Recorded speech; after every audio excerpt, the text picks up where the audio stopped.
చూస్ country delight live better. ఇప్పుడే country delight app ని download చేసుకోండి. వాళ్ళు ఉన్నప్పుడు కాంట్రాక్టర్లు కొద్దిగా పారదర్శకంగా ఉండాలి, అంతే కాంట్రాక్ట్ వర్కులు కానీ టెండర్లు కానీ టెండర్ పారదర్శక తర్వాత కదా అంతా వచ్చేసి రాజకీయాలు ఎప్పుడైతే లోపలికి జరగబడ్డాయో వాళ్ళు చేసేవన్నీ మామూలు ఏదన్నా డిపార్ట్మెంటల్ ద్వారా తీసుకొని చేసేవాళ్ళు.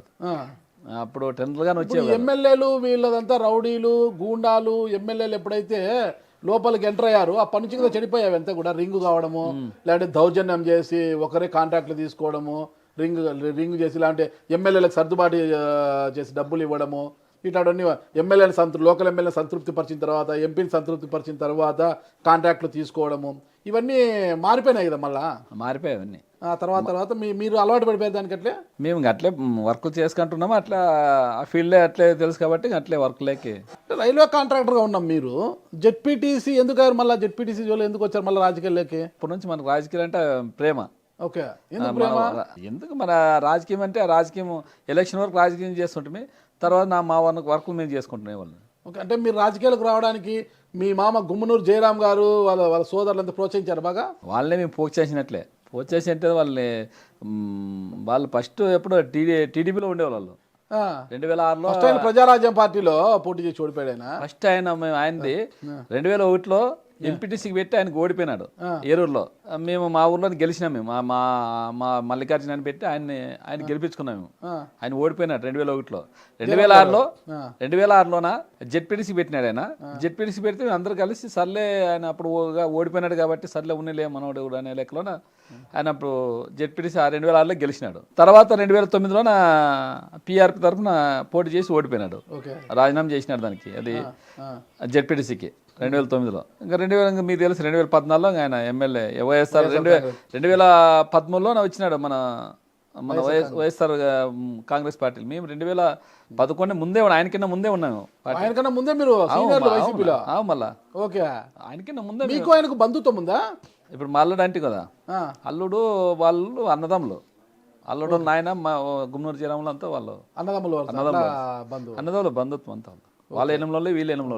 మరి జెడ్పీటీసీగా ఉన్న మీరు ఒక్కసారిగా ఎమ్మెల్యే కుర్చీలో వచ్చి కూర్చున్నా కదా, ఎలా సాధ్యమైంది అది? ఎలా సాధ్యం? ప్రజలు ఓటేసి గెలిపించినారు. జగన్ దృష్టిలో ఎలా పడ్డారు? వైఎస్ జగన్ గారి దృష్టిలో ఎలా పడ్డారు మీరు అసలు జెడ్పీటీసీ? ఫస్ట్ మనకు పునాది అంటే 19లో ఆయన గెలిచినాడు, మంత్రి అయినారు. అయినాక ఆయన మా జెడ్పీటీసీ ఇచ్చేంత వరకు బాగున్నాను నా దగ్గర. జెడ్పీటీసీ జయరాం గారు వాళ్ళ తమ్ముళ్ళు లేదు ఈ కూడా కానీ కసి లేదు. తమ్ముళ్ళ పేర్లు నారాయణ స్వామి, శ్రీనివాసులు. మరి గుమ్మనూరు నారాయణ ఇంకొక ఆయన ఉంటాడు, ఆయన ఎవరు? గుమ్మనూరు నారాయణ వచ్చేసి వాళ్ళ అన్నదమ్ములు కాదు. ఆయన అంటే ఊర్లో ఉన్నాడు కదా, వాళ్ళకి వీళ్ళకి ఆయనకి అన్నదమ్ములనే చిన్న పెద్ద పిల్లలు కాదు. వాళ్ళ గోత్రం వేరు, వీళ్ళ గోత్రం వేరు. ఓకే ఓకే, గుమ్మనూరు నారాయణ గారు వాళ్ళ నారాయణలో నల్లబోతులలో, వాళ్ళ ఎనిమిలలో. ఎవరన్నా కానీ ఆయన గుమ్మనూరు మన నల్లబోతులు అంటే నాకు లేస్తుంది అంటాడు మన గుమ్మనూరు జయరాం. అదే నల్లబోతులకి వాళ్ళు వచ్చి వాళ్ళ ఊర్లోనా. ఎవరు నల్లబోతులా? గుమ్మనూరు నారాయణ వాళ్ళు నల్లబోతులా, జయరాం వాళ్ళు ఎనుముల. ఓకే, వాళ్ళ ఊర్లో కదా ఫ్యామిలీ మామూలు ముగ్గురే దగ్గర ఉన్నారు. తమ్ముడు ఆయనకి గుత్తి ఇన్ఛార్జ్ ఇచ్చారు, గుత్తి మున్సిపాలిటీ మొత్తం ఇన్ఛార్జ్ ఇచ్చారు. ఆయనే మొత్తం చక్రం తిప్పుతుంటాడు కదా అక్కడంతా కూడా, ఆయనదే హవా కదా అంతా కూడా. గుమ్మనూరు జయరాం గారు తమ్ముడు వాళ్ళు మనకి అవన్నీ తెలియదు మనకి. వాళ్ళ ఫ్యామిలీ మ్యాటర్ మనకి ఎట్లా తెలుస్తుంది? ఓకే, ఆయన పెట్టుకున్నారు ఆయన. అన్నదమ్ములు అయితే కాదు అనుకుంటున్నారు. అన్నదమ్ములు గుమ్మనూరు జయరాం గారి అన్నదమ్ములు అంటే గుమ్మనూరు శ్రీనివాసులు, గుమ్మనూరు నారాయణ స్వామి, వాళ్ళ ముగ్గురు అన్నదమ్ములు. ఓకే ఓకే, మరి నారాయణ స్వామిని శ్రీనివాసులు పెట్టుకొని నారాయణకి గుత్తి మున్సిపాలిటీ ఇన్ఛార్జ్ ఇచ్చాడేనా జయరాం గారు? ఎందుకు మనకి అట్లవని మనం ఎందుకు వాళ్ళ దాంట్లో? అది మీ మామ కదా, మామకు వెన్నుపోటు పొడవాలని ఎలా అనిపించింది మీకు? నేను వెన్నుపోటు పడలేదే. మరి మామని తప్పించి మీరు ఎమ్మెల్యే కుర్చీలోకి ఎలా వచ్చారు? అసలు నాకు తెలియదు ఎమ్మెల్యే టికెట్. అసలు ఆయన వాళ్ళే తెప్పించినట్లు నాకు. ఎందుకు వాళ్ళే తెప్పించారు? ఇప్పుడు నేను 2020లో మార్చిలో నాకు ఇచ్చినాడు. అది ఏకగ్రమే మా మండలంలో. ఎందుకంటే మనం అందరితో కలిసిమెలిసి బాగుంటాం కాబట్టి నాకు టీడీపీ వాళ్ళైనా వైసీపీలో అందరూ నాకు ఇది పోటీ ఎవరు రాలే. పోటీకి అసలు మనం ఏంటంటే సర్లే నువ్వు ఉంటే ఓకే అని చెప్పినారు టీడీపీ వాళ్ళు. కానీ మనకి ఈ నామినేషన్ ఏకగ్రమైనాం. తర్వాత కరోనా వచ్చింది. ఏకగ్రీవం కావడానికి మీ మామూలు కృషి ఉందా లేదా? కృషి అంటే మంత్రి కదా, మళ్ళీ కృషి ఉంటుంది లేకుండా ఉంటుందంటే మా కృషి కానీ ఉంది కదా.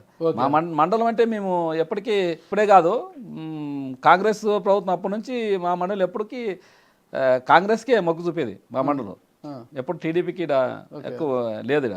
మా కృషి ఉంది. ఆయన ఆయన వైఎస్ఆర్ కాంగ్రెస్ పార్టీ కదా, అంటే ఫస్ట్ కాంగ్రెస్ కాంగ్రెస్ నుంచి వైఎస్ఆర్ కాంగ్రెస్ పార్టీ కాదు, రాజశేఖర రెడ్డి ఫ్యామిలీనే కదా కాంగ్రెస్ పార్టీ. కాంగ్రెస్ ఉంటే వైఎస్ఆర్ మొత్తం మన ఓటంతా రాజశేఖర ఫ్యామిలీ, రాజశేఖర నుంచే వైఎస్ఆర్ కాంగ్రెస్కి వచ్చేసింది. Okay okay. వాళ్ళంతా మన జగన్, మీకు తెలుసు కదా, జగన్మోహన్ రెడ్డి ఇబ్బంది పెట్టి అంతా జైలు పాలేస్తేనే అంత మొత్తం కాంగ్రెస్ పార్టీ అంతా వైఎస్ఆర్కి వచ్చేసింది. మరి మీకు ఎమ్మెల్యే టికెట్ రావడానికి ప్రధాన కారణం ఏంటి? ప్రధాన కారణం ఏమో నాకు తెలియదు, కానీ నన్ను మాత్రం వాళ్ళు 2022లో మా గుంటకల్లో ఇల్లు గృహప్రవేశం చేసినాను.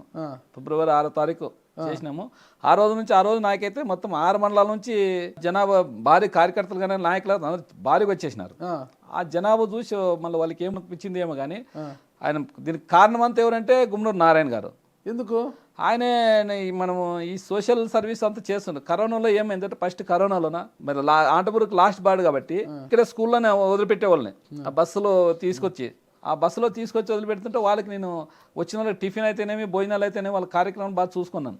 మా గ్రామంలోన మా అన్ని మండలం అంతా తిరిగి వాళ్ళకి శానిటైజ్ అయితేనేమి, మొత్తం ఏదన్నా వాళ్ళకి సదుపాయాలు అయితేనేమి, మాస్కులు అయితేనేమి, కూరగాయలు అయితేనేమి, అదే పోలీసులకు కానీ విలేకరులు కానీ అందరూ చాలా సోషల్ సర్వీస్ చేసినాం. సామాజిక సేవ చేసినాం. అందరూ చాలా మంది అందరు ఇంట్లో కూర్చుంటే నేను మాత్రం బయట ఉండే సామాజిక సేవ చేసినాం. అది వాళ్ళకి నచ్చలేదా? అది వాళ్ళకి నచ్చలేదు. అంటే ఎందుకో మనకు తెలియదు, కానీ నేను మాత్రం ఎప్పుడు నాకు వాళ్ళు వేరు నేను వేరు అనుకోలే, అంతా ఒకటే అనుకున్నాం మేము. ఆయన ఒకటే మేము, అంటే ఆయనకి మంత్రి పదవి వస్తే మాకు వచ్చినంత అనుకున్నాం మేము, అంటే మేమే మంత్రి అనుకున్నాం. మనకు అట్లదేం లేదు. వాళ్ళకి ఎందుకో మన జెడ్పీటీసీ ఏకగ్రహం అయినప్పటి నుంచి మనల్ని దూరం పెడుతూ వచ్చినారు. తర్వాత ఏమిటికి కార్యక్రమం లేక నన్ను పిలకుండా మనం ఏమంటే మనకి పార్టీ మీద అభిమానం కాబట్టి పార్టీ కార్యక్రమం చేసుకుంటూ పోతున్నాను. నా పని నేను చేసుకుని వాళ్ళ పని వాళ్ళు చేసుకుంటూ పోతున్నారు. 2022లో డిసెంబర్ 21 జగన్మోహన్ రెడ్డి బర్త్డే చేసినాం మేము. బర్త్డే చేసి మా మండలంలో బాగా భారీగా పెట్టినాం. భోజనాలు అయితేనేమో బ్లడ్ బ్యాంకు అన్ని పెట్టి బాగా కార్యకర్తలు మొత్తం పిలిచింటే అంత మొత్తం 6 మండలాల నుంచి మన జగన్మోహన్ రెడ్డి చాలా మంది వచ్చినారు. రోజు నాకు దాదాపుగా 2000-3000 మంది కార్యకర్తల దాకా వచ్చినారు. దాన్ని చూసి వాళ్ళు ఓర్చుకోలేక మళ్ళీ వాళ్ళు మేము మండలం ఒకటే మండలంలోనే మేము ఫస్ట్ నేను పెట్టినాను కదా, ప్రోగ్రామ్ పెట్టినాను ఒకటే పార్టీ కదా అనుకోకుండా మళ్ళీ వాళ్ళు సపరేట్ పెట్టినారు. వాళ్ళు బ్లడ్ బ్యాంక్ పెట్టినారు, వాళ్ళు పెట్టినారు. వాళ్ళు ఏం చేసినారు, వాళ్ళు వచ్చేసి పొదుపు మహిళతో వాళ్ళు పెట్టినారు, మేము కార్యకర్తలతో నేను పెట్టినాను. ఆ రోజు కొద్దిగా వాళ్ళ గుమ్మనూరు జయరాం కొడుకు నన్ను వర్గాలుగా మాట్లాడారు, ఈశ్వర్ గారు. మాట్లాడితే నేను వాళ్ళు చాలాసార్లు అంటున్నారు, నేను పోకున్నా కానీ మా అన్న బీచ్ ఆడపోయినా కానీ వాళ్ళ కార్యకర్తలు అయితేనే వాళ్ళ బంధువర్గం అయితేనే ఎవరైనా కానీ మాదే భిక్ష, మా భిక్షే అంటుండ్రు. జెడ్పీటీసీ భిక్ష, వాళ్ళు మా పెట్టిన భిక్ష అంటుండ్రి. నాకే అంటే రాజకీయం మీద పదవుల మీద నాకు అంత వ్యామోహం లేదు. ఎందుకంటే ఇంతకుముందు ఎప్పటి నుంచో నాకు సర్పంచ్లకు కానీ పెట్టమంటుండ్రు మా ఊర్లోన, ఎంపీటీసీలకి ఎంపీపీకి పెట్టమంటే నాకు అవసరం లేదు. నేను దాంట్లో మీకు సపోర్ట్ చేస్తానని కూడా నాకు 2018లో కానీ చెప్పినారు నాకు. ఎవరంటే కడపలో రైల్వే కాంట్రాక్ట్ ఉంటారో ఆయన చెప్పినారు నాకు, విరూపాక్షి ఏమన్నా మేము పోయి విజయం దగ్గర పోయి మాట్లాడతాను, నేను ఏమన్నా ఎమ్మెల్యే టికెట్ నేను ఉంటాను, నాకు అవసరం లేదు. ఉన్నాడు ఆయన, మా మామ ఉన్నాడు, ఆయన ఉన్న ఒకటే మేమున్న ఒకటే, నాకు అవసరం లేదని చెప్పినాను. అట్లా అనుకంటే పోయినాం.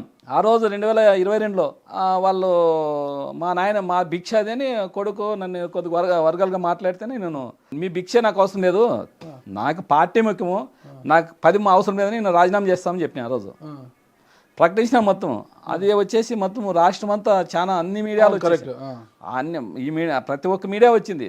ఆయన ఎందుకో మళ్ళా జగన్మోహన్ రెడ్డి గారికి తెలిసి కడపలో ఉన్నట్ట, ఆ కడపలో ఉంటే ఆయన సజ్జల రామకృష్ణారెడ్డికి చెప్పినాను మాట్లాడమని చెప్పినాయంట. మాట్లాడమంటే ఈయన మళ్ళీ రామయ్య గారు ఉండరు కదా మా జిల్లా అధ్యక్షుడు, ఆయన పిలిచి నాకు బీవరామయ్య గారు ఆయన పిలిచి రా విరూపాక్షి నువ్వు రాజీనామా చేయొద్దు, నువ్వు రా మాట్లాడదామని.